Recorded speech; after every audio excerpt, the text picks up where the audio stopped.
This is Ahval Online, meeting point of accurate news and free comment on the current affairs of Turkey. Welcome to our podcast series.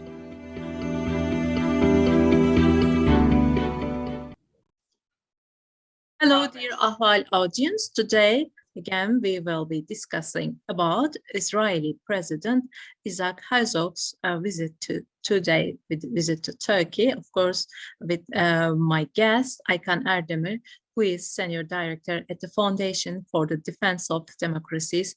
Welcome to program, Mr. Erdemir. Thanks for having me. As you know, Turkey and Israel has long time problems, but with this visit, it seems that the tension will ease. What do you think about the visit, despite of the problems and crisis between two countries? Now, Mr. Herzog's visit is the first visit by an Israeli president since 2007. Back then, Israeli President Shimon Peres visited Turkey and addressed the Turkish parliament. But over the years, under the rule of Erdoğan, first as prime minister, then as president, Turkey and Israel has had multiple diplomatic crises, leading to expulsion of ambassadors, leading to verbal spats, and leading to what one might call, the lowest point in bilateral relations since Ankara's recognition of Israel in 1949, kind of as an independent state. This visit does not necessarily mean all problems have been resolved. On the contrary, this is a cautious first step, a pragmatic step to see if there is some common ground. And there are multiple push factors, especially when it comes to Turkey. On the one hand, Turkey's ongoing economic crisis, On the one hand, Turkey's ongoing economic crisis is forcing the Erdoğan government to look for both capital inflows as well as access to new trade markets.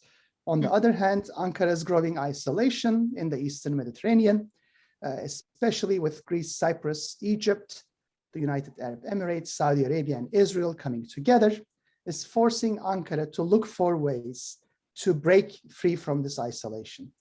And at the same time, we shouldn't ignore what's happening in Austria as we speak, namely the Iran nuclear talks, because that is forcing not only Turkey, but also Israel to look for partners as a counterbalance to a potential rise in Iranian hegemony in the region. So all these factors have pushed the two countries toward one another. But again, one should never underestimate the long list of outstanding disagreements and conflicts between the two countries. Mm-hmm. As to Israel's perspective, you already pointed out at Iranian talks in Austria. However, there are also, or there might be other things that kind of pushes Israel to mend the ties with Turkey. What are the other reasons? Does Israel really need Turkey as a partner in the region, or in this story, Turkey needs Israel more than Israel needs Turkey? Now, the bilateral relationships have always been asymmetric, but the direction of the asymmetry has changed over the years. Until recently, Israel needed Turkey as a Muslim majority country to break free from its isolation in the Muslim majority world. So Turkey had less to lose compared to Israel in this relationship. But especially since the Abraham Accords,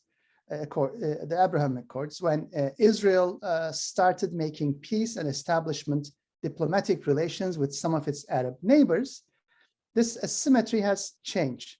So given Turkey's growing isolation in the Eastern Mediterranean, it seems now that Ankara needs Israel more.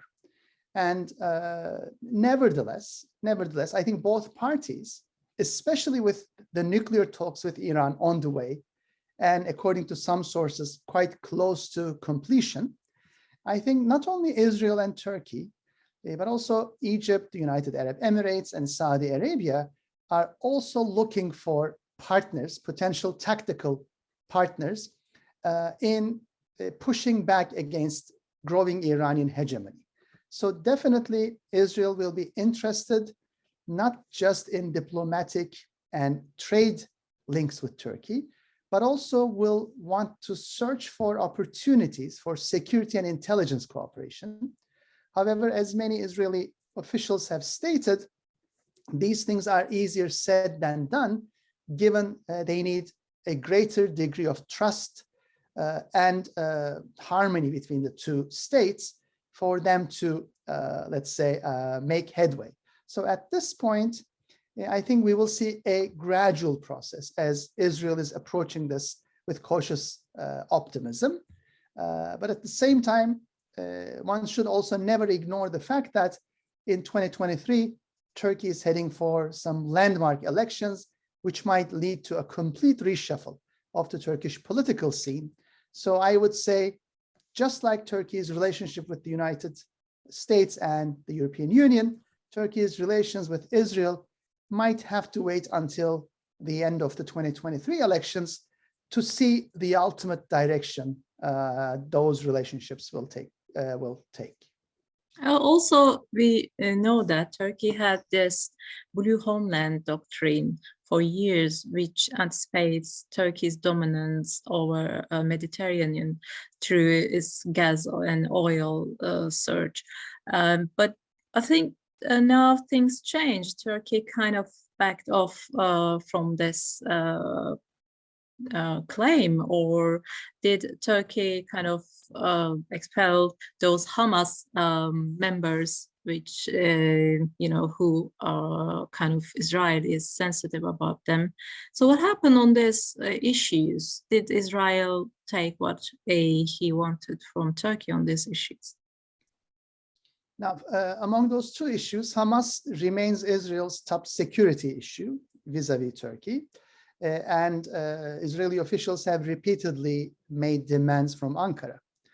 But at the same time, in the run-up to Herzog's Turkey visit, Israel has not made this a precondition. So I think Israeli officials know quite well that Hamas continues to have headquarters in Turkey, including political and military and cyber operations.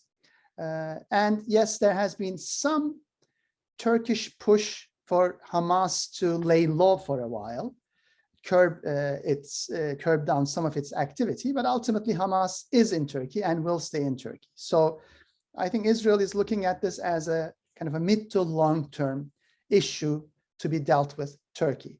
When it comes to the Eastern Mediterranean, we have had a significant reshuffle of the cards in January when the US State Department issued a non-paper to Greece, informing them that Washington is withdrawing its political support from the Israel-Cyprus-Greece pipeline. Now, at this point, especially given what's happening in Ukraine and with the surge in oil prices globally and natural gas prices globally, there is renewed interest in an Israel-Turkey pipeline to bring the Eastern Mediterranean gas to Turkey. However, one should never underestimate the major obstacle posed by the Cyprus crisis. And for the time being, Ankara is not at all open to any constructive talks over Cyprus, because Turkey recently gave up its decades-long policy of advocating for a bizonal, bicommunal federal solution in Cyprus. So at this point, Turkey and Erdogan's puppet government in northern Cyprus, they advocate for a two-state solution, which is also in conflict with the wishes of numerous Turkish Cypriots themselves. So I don't really see in the short term much room for improvement to make an Israel-Turkey pipeline a reality, because ultimately that pipeline needs to go through either Syrian or Cypriot EEZ, and no Western investors would accept to be involved in such a project if they involve Turkey's maximalist maritime claims as part of the Blue Homeland Doctrine. So yes, for the time being, the Blue Homeland Doctrine might not be central to Turkey's actions and rhetoric in the region, but ultimately, again, we should never underestimate the hold Eurasianism has over Turkey's foreign and security policy, especially lately, and the extent to which that extremist ideology derails Turkey's relations, not only with Eastern Mediterranean neighbors, but also with the European Union and the United States. Mm-hmm. And what about the ongoing Russian intervention, military intervention in Ukraine's impact of on the Middle East, or between the relations with Israel and Turkey? Again, some analysts argue that Russia's invasion of Ukraine have brought many of the regional states back to a security-centered look to foreign policy, and the importance of hard power as well as soft power. And those analysts also argue that this will inevitably impact both Israel and Turkey, as they also look for some security partners, even if those partnerships are tactical.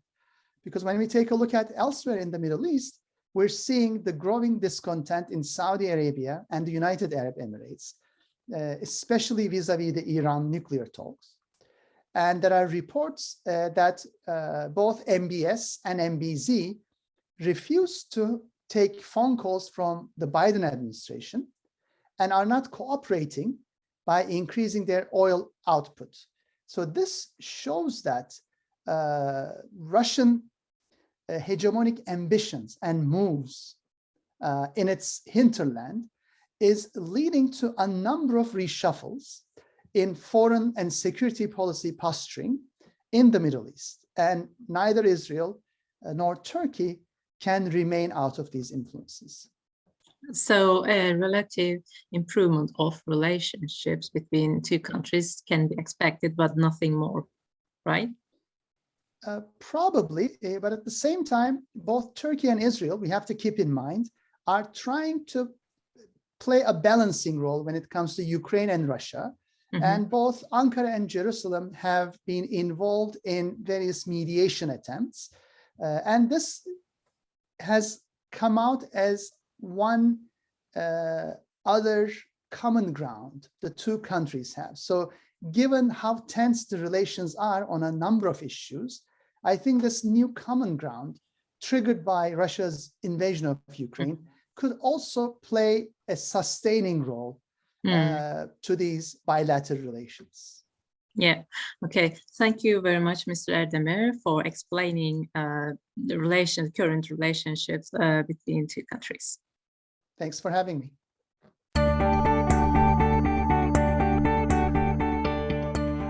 You can follow Ahval News Online podcast series through Apple Podcasts, Spotify, YouTube, Google Podcasts, SoundCloud, and Spreaker. All you need to know about Turkey is here, for your ears, mind, and attention. Thank you for listening to our podcast.